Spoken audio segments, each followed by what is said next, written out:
के समय क्रांति प्रतिक्रांति हुई। बुद्ध से पहले हमारे देश में जब आर्यों का आगमन हुआ, इस देश की व्यवस्था को, सामाजिक व्यवस्था को 4 भागों में बांटा गया। जब 4 भागों में बांटा गया, ऊपर के भाग को शिक्षा ग्रहण करने का, शिक्षा लेने का, शिक्षा देने का अधिकार दिया गया, दान लेने का, दान देने का अधिकार दिया गया। दूसरे पायदान पे दूसरा आया जिसको तलवार भांजने का, युद्ध लड़ने का अधिकार दिया गया।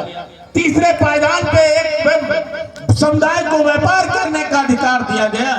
उसके बाद सारे के सारे लोगों को, 2500 जातियों को गुलाम बना करके उनको शूद्र बना दिया गया। उस शूद्र व्यवस्था से, उनकी गुलामी से जो प्रतिशोध किया, विरोध किया, वो जाके जंगलों में रहना शुरू किया। वो अप्रेस अंतज अछूत दानो असुर, इस तरह से उनके जो है नाम दिया गया। 2500 जातियों में जो बाबा साहब ने साइमन कमीशन ला करके भारत में 1935 का जनगणना कराया, उसमें कुर्मी, काछी, अहिर, गडरिया, तेली, तमोली, नाई, भुंजी, कहार, साग, सैनी, मौर्य, कुशवाहा, तो ओबीसी समाज है। ओबीसी से समाज को काम के आधार पर उनकी जातियों का टैग लगाया गया। जिन लोगों ने खेती कर किया उनको कुर्मी कह दिया गया। जिन लोगों ने भेड़ पाला उनको जो है पाल कह दिया गया। जिन्होंने गाय पाला उनको यादव कह दिया गया। और उनके संदर्भ में बहुत सारी बातें उनके धर्म शास्त्रों में अपमानजनक लिखी है। जैसे अगर हम, बहुत सारे लोग रामायण, गीता, भागवत पुराण कराते हैं, तो 10वें मंडल में लिखा है कि सृष्टि की रचना मैंने किया, मुख से मैंने ब्राह्मण पैदा किया, छत्रों से क्षत्रिय पैदा किया, भुजाओं से क्षत्रिय पैदा किया, पेट से वैश्य और सबको शूद्र से पैदा किया, नीचे से शूद्र हुए। तो पूरी दुनिया में किसी भी देश में मानव की उत्पत्ति वैज्ञानिक के तर्क के आधार पर हुई है, मुख से, और हाथों से, पेट से नहीं हुई है। ये धर्मशास्त्र के माध्यम से हमको गुलामी बनाने का काम किया गया और कहा गया कि तुम हमारी सेवा करो, तुम हमको जो है फसल पैदा करके दो, तुम हमको दूध दही घी दो, तुम हमको भेड़ के बाल दो, और तुम अगले जन्म में तुम ब्राह्मण बन जाओगे। अगले जन्म के अपेक्षा में जो है हमको गुलाम बना दिया गया। धर्म के आधार पर गुलाम बनाया गया, कार्य के आधार पर गुलाम बनाया गया, समाज के आधार पर गुलाम बनाया गया। और हम लोगों ने अपना पेट पालने के लिए साहस गुलामी स्वीकार कर लिया। ऐसा नहीं, बहुत सारे लोगों ने विरोध भी किया। चाहे हरदोई के राजा हिरण्यकश्यप जो पासी बिरादरी के थे, उन्होंने विरोध किया तो उनका सर कलम कर दिया गया। यादव महिषासुर, हरियाणा के राजा महिषासुर ने विरोध किया, यादव सम्राट थे, उनका हत्या कर दिया गया। चंद्रगुप्त मौर्य जो मौर्य समाज के आखिरी शासक प्रदत्त मौर्य थे, उन्होंने विरोध किया तो उनका पुष्पमित्र शुंग ने सर कलम कर दिया। और उसके बाद 6647 जातियों का जो है पुलिंदा बना करके इस देश में 200-250 सालों तक उन्होंने शासन किया। जब हमारा शासन था, चाहे चंद्रगुप्त मौर्य का शासन हुआ हो, चाहे प्रदत्त मौर्य का शासन रहा हो, चाहे सुमित मौर्य का शासन रहा हो, चाहे सम्राट अशोक का शासन रहा हो, तो हमारे देश में तक्षशिला, नालंदा, विक्रमशिला, उज्जैन जैसे 6 विश्वविद्यालय थे। पूरे दुनिया के लोग हमारे देश में पढ़ने आते थे। जब उन्होंने अपने हाथ में शासन लिया और पूरे मूल निवासी इस देश के 75% लोगों को गुलाम बना लिया, तो इस देश में मुगल आए, शक आए, हुड़ आए, यवन आए, अंग्रेज आए, पुर्तगाली आए, फ्रांसीसी आए। इन लोगों ने 1100 सालों तक इस देश को जो है शासन करने का काम किया और लूटने पाटने का काम किया। इस दौर में भक्त के काल में बहुत सारे लोगों ने, मुगल काल में भी अपनी वैचारिक क्रांति के माध्यम से संत रविदास, संत कबीर, घासीदास, नारायण गुरु जैसे महापुरुषों ने भी वैचारिक क्रांति चलाने का काम किया। समाज को अंधविश्वास, ढोंग, आडंबर और जात पात से बाहर निकालने का काम किया। कबीर ने कहा, पातर पूंजे हर मिले तो मैं पूंजो पहाड़, तासे घर की चाकी भली, जब खाए संसार, जिसका पीसा जग खाए संसार। अरे पत्थर पूजने से मुझको अगर भगवान मिले तो मैं पहाड़ पूजने को तैयार हूं। कौन कह रहे हैं? कबीर कह रहे हैं। संत रविदास ने कहा, जात जात में जात है, जो केलन में पात, रविदास मनुष्य न बन सके जब तक जात न जात। अगर मनुष्य के अंदर जात का भाव नहीं जा रहा तब तक वो इंसान नहीं बन सकता है।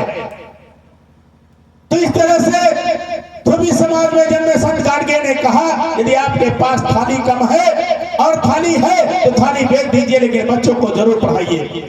संत जो है हमारे संत गाडगे ने कहा कि थाली ना हो, कपड़े ना हो तो चलेगा, लेकिन बच्चों को शिक्षा जरूर पढ़ाइए। ज्योतिबा फूले माली समाज में जन्मे, उन्होंने शिक्षा की जो क्रांति जलाने का काम किया। उन्होंने कहा शिक्षा बिना मति गई, मत बिना गत गई, गत बिना सूद हुए और हताश और गुलाम हो गए। इतना बड़ा अनर्थ केवल एक शिक्षा के कारण हुआ। संस्कृत में भी लिखा है जो है सरस्वती भंडार की एक अपूरम बात, जो जो खर्चे देते बढ़े बिना खर्च घट जाते। मतलब जो विद्या है, विद्या ही हमारे विकास का जो है रास्ता है। बाबा साहब डॉक्टर बी.आर. अम्बेडकर ने भी कहा, शिक्षित बनो, संगठित हो, संघर्ष करो। शिक्षा वो शेरनी का दूध है जो पिएगा दहाड़ेगा। शिक्षा ये सारी समस्याओं के ताले खोल सकता है। बाबा साहब की 4 संतानें खत्म हुई। एक संतान के बारे में आप जो है दृष्टांत देख रहे थे, प्रसंग देख रहे थे, किस तरह से बाबा साहब डॉक्टर बी.आर. अम्बेडकर राज रत्न को खोते हैं और खोने के बाद भी वो लंदन गोल में सम्मेलन के लिए चले जाते हैं। हमारे बीच में अंकिता बहू जी आ गई हैं, जो छात्र प्रकोष्ठ के जो जिलाध्यक्ष है भीम आर्मी। आदरणीय जो है हरकेश रावण जी आ गए हैं, जो तहसील मीडिया प्रभारी हैं। अजीत भी आ गए हैं। जो इस तरह से बाबा साहब डॉक्टर बी.आर. अम्बेडकर की एक संतान इस तरह खत्म हुई। इससे पहले रमेश खत्म हुआ, गंगा खत्म हुआ, हिंदू खत्म हुई। हिंदू को दवा के अभाव में खत्म हो गई। बाबा साहब डॉक्टर बी.आर. अम्बेडकर 14 भाषा के ज्ञाता थे, 32 डिग्रियां थी और भारत में आने के बाद उन्होंने हमारे पानी पिलाने के लिए महान आंदोलन किया, कालाराम नासिक मंदिर आंदोलन किया। इस तरह से 7 से सबूत इकट्ठा करके अंग्रेजों से लड़ करके हमको वोट का अधिकार दिलाए, हमको शिक्षा का अधिकार दिलाए, हमको कपड़ा पहनने का अधिकार दिलाए। अगर ये अधिकार ना मिले होते तो हम लोग जो है आगे बढ़ न पाए होते। माताओं बहनों से निवेदन है, जा रहे हैं जाइए, लेकिन एक जो है जरूर ध्यान रखिए कि आप अपने बच्चों को पढ़ाने के लिए जो है पैसा इकट्ठा करिए। पैसा किस तरह से इकट्ठा करिए? आप बच्चों का मुंडन करते हैं, जन्मदिन करते हैं, तरह जो है बच्चे के लिए जो है छठी करते हैं। इन अनावश्यक जो है कार्यों में अपना पैसा न खर्च करें, केवल और केवल अपने बच्चों को पढ़ाने का काम करें। और नौजवान साथी जो लोग जो दारू शराब के मन में रहते हैं, वो शराब को छोड़ करके शिक्षा की ओर वो भी पैसा समाज के शिक्षा में खर्च करें, अपने बच्चों पढ़ाने का काम करें। जब तक आप शिक्षित नहीं होंगे तब तक आपका कोई अधिकार मिलने वाला नहीं। बाबा साहब ने कहा कि अपने अधिकारों को पाने के लिए लड़ना पड़ेगा, लड़ने से पहले पढ़ना पड़ेगा, क्योंकि बिना पढ़े लड़ाई आप नहीं जीत सकते। इसलिए हमको लड़ाई जीतने के लिए अपने बच्चों को पढ़ाना पड़ेगा। और जिस दिन आपके घरों में डॉक्टर, इंजीनियर, वकील बन जाएंगे, जो गरीबी के कारण मुख मोड़ कर चले जाते हैं, वो लोग भी हमारे घरों पे आएंगे और 20 लाख रुपया का जो है 20 लाख रुपया लेकर के और ब्रेजा गाड़ी दे करके हमारे लड़के लड़की का हाथ मांगने का काम करेंगे। ऐसा नहीं, बाबा साहब को भी सम्मान मिला। बाबा साहब की जब पत्नी खत्म हो गई तो दूसरी शादी उन्होंने ब्राह्मणी से किया। आज भी रामदास अठवले की बीवी जनरल कैटेगरी की हैं। बहुत सारे लोगों ने जो है उनका मान सम्मान बढ़ा। क्यों? केवल शिक्षा के माध्यम से।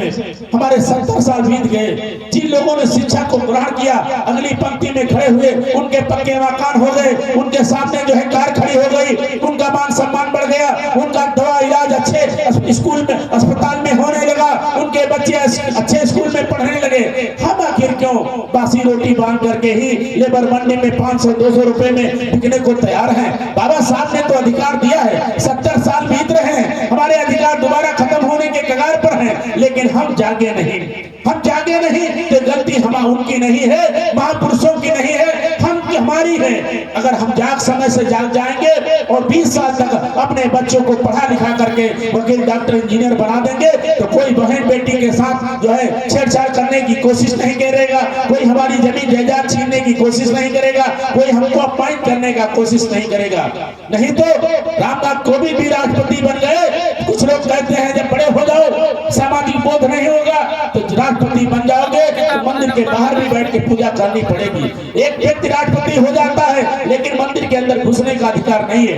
दूसरा राष्ट्रपति द्रौपदी मुर्मू हुई, इनका भी शुद्धिकरण कराया गया, इनको भी मंदिर में घुसने का अधिकार नहीं दिया गया। इसलिए आप राष्ट्रपति बन सकते हैं लेकिन सामाजिक धार्मिक में बराबरी नहीं मिलेगी। इसलिए बाबा साहब ने 9 लाख लोगों के साथ हिंदू धर्म को त्याग करके बौद्ध धर्म की ओर गए थे कि बौद्ध धर्म में अंधविश्वास नहीं, स्वर्ग नहीं, नर्क नहीं, पाप नहीं, पुण्य नहीं। हमारे लोगों ने उनको सुना समझा, इसीलिए यहाँ बैठकर कथा सुन रहे हैं। बहुत सारे लोगों ने नहीं सुना, नहीं समझा, चले गए वहाँ जो है बनारस में चले गए। अभी प्रयागराज में कम से कम 1500 आदमी वहां पर नहाते समय भगदड़ हो गई और 1500 आदमी खत्म हो गया है। 1500 आदमी। कौन कहता है स्वर्ग की बात है, कौन कहता है नरक की बात है, कौन कहता है पाप करोगे। ये जो लोग कहते हैं वो हमको फंसाने के लिए, हमको ठगने का काम करते हैं। और जिनकी मौत हो गई उन पर बड़े बड़े पुरोहित और पंडा और जो है धीरेन्द्र शास्त्री जैसे लोग हंस के कह रहे हैं अरे चलो गंगा के किनारे खत्म हो गए, मोक्ष प्राप्त हो जाएगा। अरे हमारे 1500 लोग गंगा में नहाने गए और भगदड़ में दब करके मर गए और तुम कहते हो कि मर गए तो मोक्ष प्राप्त हो जाएगा। अरे तुमको मोक्ष की जरूरत है तो सबसे पहले तुमको मरना चाहिए था। अगर वहां पर नहाने से मरने से मोक्ष प्राप्त होता तो तुम पहले मरते। लेकिन उन्होंने ये जो षड्यंत्र किया, षड्यंत्र के शिकार हुए, उसमें लोग फंस गए। गरीबी के कारण वहां पहुंचे, सोचा हमारा उद्धार हो जाएगा, उद्धार नहीं हुआ, खुद उठ के चले गए। इसलिए हमको अंधविश्वास रोग आडंबर से दूर रहने की जरूरत है। उस समय उनके शास्त्रों के अनुसार समुद्र मंथन हुआ। समुद्र मंथन में एक अमृत निकला, एक विष निकला। हमारे लोगों को विष पिला करके मार दिया गया और उन लोग जो है अमृत पीकर जीवित हो गए। अमृत क्या है? अमृत और विष में अंतर क्या है? जो आप शराब पीते हैं, जो आप बीड़ी पीते हैं, जो आप सिगरेट पीते हैं, जो मसाला खाते हैं, ये विष है। ये उसी मंथन में विष निकला था और हम लोग पी रहे हैं, विष को पी रहे हैं, आधारण कर रहे हैं। और वो जो दूध दही घी खा रहे हैं वो अमृत है। तो हम अपने विष का पैसा वहां से निकालें। ऐसा नहीं कि मूसमार दवा खाने से ही आदमी मरता है, ऐसा नहीं कि मूसमार दवा ही जो है विष है, साइनाइड जहर है। जहर जो है ये धीरे धीरे जब हम बीड़ी पीते हैं, धीरे धीरे पान मसाला सिगरेट पीते हैं, शराब पीते हैं, कच्ची पक्की शराब पीते हैं, यही हमारा विष है। और इसको हम शौक से 150-200 रुपए में खरीद करके पीते हैं और धीरे धीरे करके हमारा लीवर किडनी खराब हो जाता है, झगड़ा हो जाता है, थाने वाले ले जाते हैं, कोर्ट कचहरी वकील हमसे पैसा ठगने का काम करते हैं, घर में साग सब्जी नहीं ला पाते हैं, महिलाएं प्रताड़ित रहती हैं, बच्चों को स्कूल नहीं भेज पाते हैं। तो ये विष अमृत की जो बात है, तो पहले अमृत हमको बना था, दूध दही घी खाना बना था। आज हमको परमिशन हो गया तब भी हम अपना पैसा विष में खर्च कर रहे हैं और जो है तीन त्योहार में खर्च कर रहे हैं। इस पैसे को केवल और केवल बचाइए जब आप 25 साल तक लगातार बचा करके अपने बच्चों को पढ़ा लिखा केवल मास्टर डॉक्टर इंजीनियर बना देंगे। डीएम एसडीएम की तो बड़ी बात है, डीएम एसडीएम की तो बड़ी बात है। अभी ये पवन कुमार साहब आपके यहाँ एसडीएम थे, जिन्होंने 600 बीघा जमीन खाली कराने का काम किया। अविनाश कुमार डीएम साहब थे, अपने समाज के थे, जिन्होंने हम उनके नेतृत्व में 600 बीघा जमीन खाली कराई गई। तो जब डीएम एसडीएम बनेंगे तो हजारों लोगों को न्याय देंगे, लेकिन मास्टर डॉक्टर बन जाएंगे तभी आपकी मुट्ठी में जो है अनगिनत पैसा, अनगिनत मजबूती होगी, आप विकास के रास्ते पे चलेंगे। यही रास्ता बुद्ध कथा की ओर ले जाता है। लेकिन यहाँ पर बैठ करके कथा सुनिए और फिर चले जाइए शाम को ठेके पर। कहते हैं कि बाबा साहब का मिशन अधूरा, 100 ग्राम लगा के करेंगे पूरा, ऐसे पूरा नहीं होगा। दिन भर राम राम, संध्या को 100 ग्राम, ये जो चीजें हैं इनको त्यागने की जरूरत है और बाबा साहब को सच्चे मन से मानने की जरूरत है, उनके बताए हुए रास्ते पर चलने की जरूरत है, तब जाके आपका जीवन सुधरेगा। इन्हीं बातों के साथ, क्योंकि तीसरा कार्यक्रम हमारा और लगा है आपके देवांग सभा में, एक कार्यक्रम हम नरतला से करके आए हैं। तो 3 कार्यक्रम हम लोग कंटिन्यू करते रहते हैं, 3 हो, 4 हो, 2 हो, 1 हो, क्योंकि हमारा समाज बिखरा हुआ समाज है।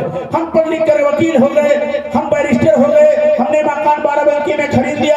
हमारे साथ तो सब लोग बाबूजी बाबूजी कहते हैं, लेकिन हमारे भाई जो गांव में बसा है, मजदूरी करता है, उसका लड़का कब जो हमारे जैसा वकील, डॉक्टर, इंजीनियर बनेगा? जब तक नहीं बनता है तब तक न बाबा साहब का सपना पूरा होगा, न हमारा सपना पूरा होगा। और इसीलिए जो लोगों ने बाबा साहब को पढ़ लिया वो बाबा समाज को इकट्ठा करके आगे बढ़ाने का काम कर रहे हैं, नहीं तो कहते हैं ये सब बेकार है, इसका कोई मतलब ही नहीं है। तो इसलिए जो मतलब है उसी रास्ते पर चलिए। हमारे बीच में आदरणीय मीरा देवी जी जो भीम आर्मी भारत एकता मिशन की महिला प्रकोष्ठ की जिला अध्यक्ष है, हम चाहेंगे कि वो भी आवे, महिलाओं को, अपने बहन बेटियों को संदेश देने का काम करें। आदरणीय मीरा देवी जी, सारे लोग तालियां बजा करके, क्योंकि जब तक महिलाओं में भी जागृत नहीं आएगी